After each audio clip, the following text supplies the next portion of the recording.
એટલે વિક્રમ ઠાકોરનો જે અવાજ છે ને ઈ જે કોઈ સમાજના ઘણા બધા સમાજના નથી બોલાય પણ વિક્રમ ઠાકોરના અવાજથી એ બધા જ કલાકારો જાગ્યા છે. જે કાજલ મેહરિયા છે, ઘણા બધા ઠાકોર સમાજમાં કલાકારો છે સારા સારા. એ લોકોની પણ આંખ ખુલી કે હકીકતે ઓલા લોકોમાં કઈ લઈ લેવા નથી. અમુક પેલી મારા બોલવું નથી એમાં તમે સમજી જાઓ 4-4 બંગડી હે એને તો ઈ નાચવા જાય છે ગાવા જવા ઈ ખુદ ખબર નથી. બરાબર. એટલે જે હકીકતે જે સન્માનને પાત્ર છે એને બિરદાવવા જોઈએ, બોલાવવા જોઈએ. બરાબર. એ વસ્તુ સાચી ખોટી છે એ તો છે જ.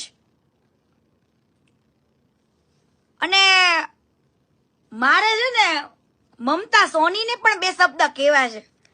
ઈ બેને અમારા સુરેન્દ્રનગરમાં ઠુમકા લગાવ્યા. મમતા સોનીને કઈ વિક્રમ ઠાકોરના લીધે તું ફેમસ છું, તને કોઈ ઓળખે છે. મમતા સોની